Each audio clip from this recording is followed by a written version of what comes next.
Hello guys, Icy Panda here, bringing you some War Thunder gameplay commentary. And today I am flying out in my A6M3 Japanese Mitsubishi Zero. These planes are beast. They are really fun planes to fly, honestly. Like, I do prefer my boom and zoom style fighters, like the F4s, the A5s, the Dorniers. However, Dora, sorry.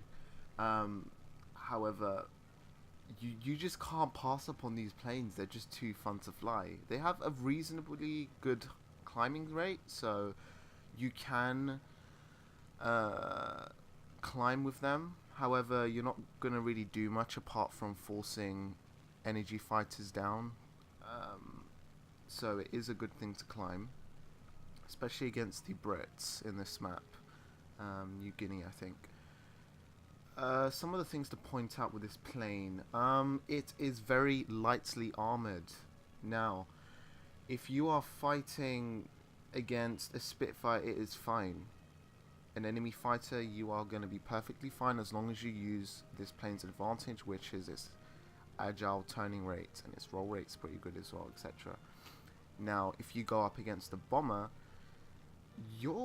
it's going to be tough because a 7.7 is more than enough to set your plane on fire. Remember, this plane has no self-sealing fuel tanks, and it is very you might as well fly a rice plane, honestly, because it's going to have more armor than the Zero. It has no armor, but that's the price they pay for such an agile fighter. Honestly, this thing turns incredibly well. It rolls really well. It's just a really fun turn fighter. Now, I've noticed a few things. Again, I haven't played War Thunder in a very long time. I think it's been at least a year. Not a year, about 6 months. I think I'm exaggerating a little. 6 months, 6, 7 months I haven't played War Thunder. And a lot has changed.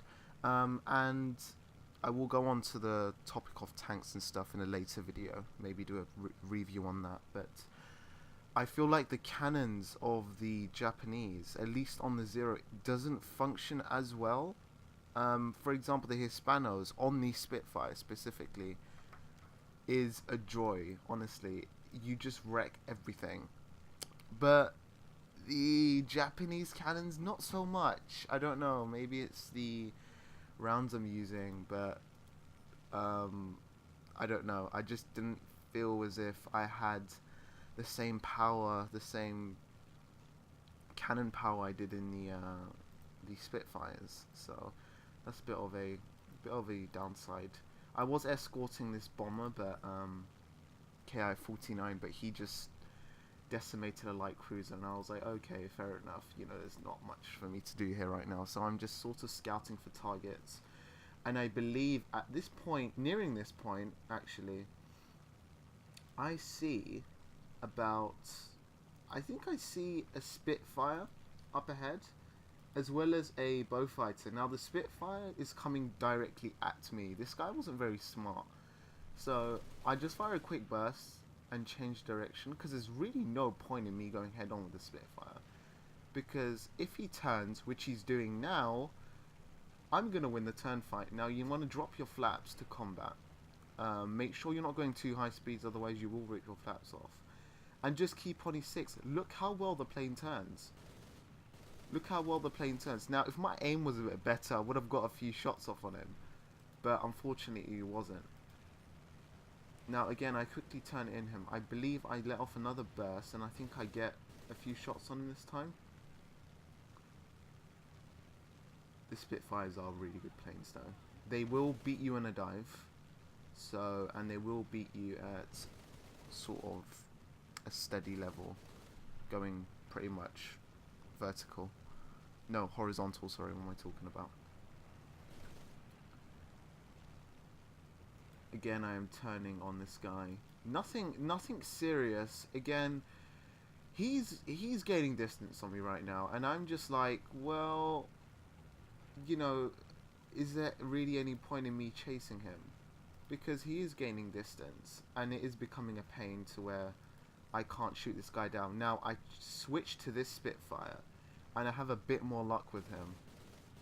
That's a crit on his oil tank, which is nothing serious. I mean, he is leaking oil at the moment, and his oil will overheat, resulting in his engine dying out. But, you know, I don't have time for that. Again, I switch targets to this bow fighter. I crit his wing, I believe, his right wing, and I stay on him. Now, this is the dangerous part with the zeros. You cannot let yourself get shot from behind. If you do, there's a very high chance of you actually setting a fire almost instantly. People complain about it, but what can I say? That's just how the Spitfires are, unfortunately. Again, 2 more crits on this guy. Another crit on his right wing, and a crit on his left wing.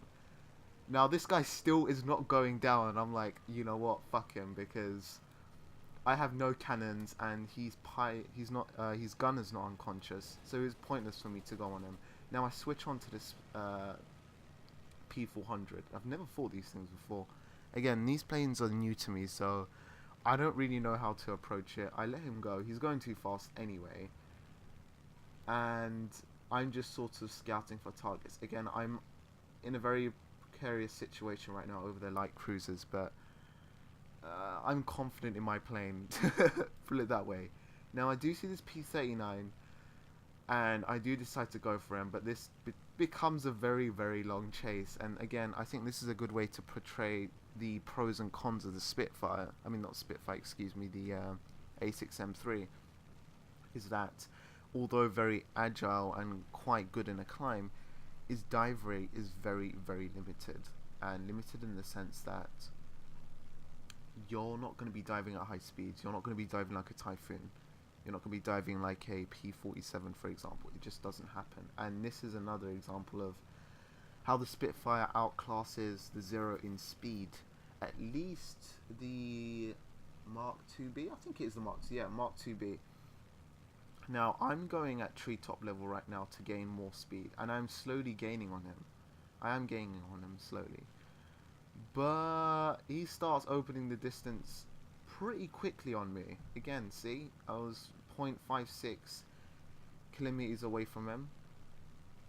Now he's opening it up. The distance is much larger now. It's already 0.58, 0.57. I am closing on him right now because he's turning. Don't know why you would turn if the easiest way to get away from a zero is put your nose down, dive, keep your speed up. When you're further enough away from the Spitfire, then just go back into a climb.